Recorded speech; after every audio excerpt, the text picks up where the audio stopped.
Radhe Radhe, good morning, जय Shri Ram. Guys योग करें, निरोग रहें। हमारा शरीर अकड़न जकड़न हो जाता है, हमारे पैरों में दर्द हो जाता है। गाइज हमारे जो हिप्स है ना, ओपनिंग नहीं होते, उसके लिए कुछ क्रिया करेंगे, जैसे कि हमारे अकड़न जकड़न और पैरों का दर्द खत्म हो जाता है। उसके लिए इस तरह से करेंगे। पहले सीधे खड़े होंगे, इस तरह से ये पैर आगे ले जाएंगे, दायां पीछे बायां आगे, कमर में हाथ रखेंगे। इस तरह से रीढ़ गर्दन सीधी होनी चाहिए। इस तरह से करेंगे। ये हमारा मांसपेशी मजबूत हो जाती है पैरों की, और घुटने मजबूत हो जाते हैं। देखो इस तरह से करेंगे। पीछे का पैर नहीं उठना चाहिए, वहाँ का जमा रहना चाहिए पीछे का पैर। इस तरह से करेंगे। ये देखो, ये हमारे देखो हिप्स की ओपनिंग खुल जाती है और पैरों की मांसपेशी मजबूत होती है, घुटने मजबूत होते हैं। बहुत ही लाभदायक आसन है। इस तरह से करेंगे। फिर पैर से पैर मिलाएंगे, फिर दूसरा पैर पीछे ले जाएंगे। इस तरह से पैर पीछे जमा के रखेंगे। इस तरह से करेंगे। ये देखो, रीढ़ गर्दन सीधी, इस तरह से। बहुत ही अच्छा आसन है। घुटने की एक्सरसाइज, हमारे पैरों की मांसपेशी मजबूत, बहुत ही अच्छे आसन है। इस तरह से करेंगे।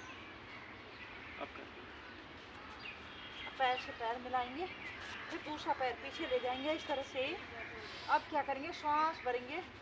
इस तरह से ये घुटना आधा मोड़ेंगे, पीछे का पैर ना उठे, पंजे खोल के रखेंगे हाथों पे, कमर सीधी रखेंगे, होल्ड करके रखेंगे। देखो ये हमारी पूरे शरीर में अकड़न जकड़न खत्म हो जाती है, कमर दर्द, पूरे मांसपेशियों में फर्क पड़ रहा है, मांसपेशी मजबूत, हाथों की कलाइयों में जोर पड़ रहा है, जो कमर दर्द है वो खत्म हो जाता है। होल्ड करके रखेंगे, हाथों के पंजे भी खोल के रखेंगे। इस तरह से श्वास छोड़ते ही पैर से पैर मिलाएंगे। इस तरह से करेंगे। फिर दूसरा पैर ले जाएंगे पीछे, श्वास भरेंगे, हाथ को ऊपर ले जाएंगे। इस तरह से पीछे का पैर ना उठे, जमा के रखेंगे। गर्दन रीढ़ सीधी और मजबूती, देखो कितना ये जोर पड़ रहा है। बहुत ही लाभदायक आसन है। इस तरह से करेंगे, बहुत लाभदायक आसन है। सांस छोटी, पैर से पैर मिलाएंगे, धीरे धीरे से पैर हाथ को लाएंगे। अब क्या करेंगे, पूरे टांगे खोलेंगे, सांस भरेंगे। इस तरह से आएंगे, हाथ को ऊपर ले जाएंगे। इस तरह से पैरों को जमा के रखेंगे। ये देखो, ऊपर हाथ की तरफ देखेंगे, सीधा होल्ड करके रखेंगे। धीरे धीरे से वापस आएंगे, फिर दूसरी तरफ जाएंगे, सांस भरेंगे। इस तरह से होल्ड करके रखेंगे।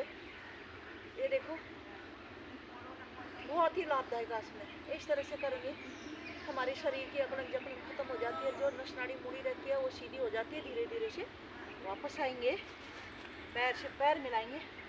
अब क्या करेंगे, इस तरह से पैरों को पैर मिलाएंगे। अब हम पैर से साइकिलिंग करेंगे। एक पैर से स्थिर भी हो जाएंगे, हमारे बैलेंस भी बनेगा, पैर का दर्द भी खत्म होगा। इस तरह से बहुत ही अच्छा आसन है। इस तरह से करेंगे, पैर से पैर मिलाएंगे। अब दूसरे पैर से करेंगे। इस तरह से 15 से 20 बार करें। इस तरह से जैसे साइकिल चलाते हैं। देखो हमारे पैर की मांसपेशी बहुत मजबूत हो जाती है, बैलेंस बन जाता है खड़े होने के लिए। बहुत ही अच्छा आसन है। पैर से पैर मिलाएंगे। अब हम क्या करेंगे, पैर से ऐसे होल्ड करके खड़े होने की, बैलेंस बनाने की कोशिश करेंगे। बहुत ही लाभदायक आसन है। देखो इस तरह से एक जगह स्थिर रहना सीखते हैं और बैलेंस भी बना रहता है। दूसरे पैर से करेंगे, इस तरह से स्थिर रहेंगे। गाइस ये देखो, बहुत ही लाभदायक आसन है। एक पैर में खड़े होंगे। ये देखो, बहुत लाभदायक आसन है। इस तरह से 1 बाय 1 करेंगे, बैलेंस बन जाता है, शरीर की अकड़न जकड़न खत्म हो जाती है। इस तरह से बहुत ही लाभदायक आसन है। इस तरह से करेंगे, हमारा शरीर बिल्कुल निरोग हो जाता है, अंदर से हमें ना फ्लेक्सिबल शरीर हो जाता है, अकड़न जकड़न खत्म हो जाती है। हमारी जितने भी हमने क्रिया करी वो बहुत ही लाभदायक आसन है। सुबह जब उठते हैं ना, एक तो आलस दूर होता है, एक हमारे जो हिप जॉइंट होते हैं वो खुल जाते हैं, पैरों की साइकिलिंग करते हैं, पैर सही हो जाते हैं, मांसपेशी में मजबूती आ जाती है। बहुत लाभदायक आसन है। इतने अच्छे आसन है, इतने अच्छे आसन करते हैं तो पूरे शरीर की एक्सरसाइज हो जाती है। बहुत ही अच्छा है। योग करें, निरोग रहें। राम राम सभी को। इस तरह से स्वस्थ रहें सारे लोग।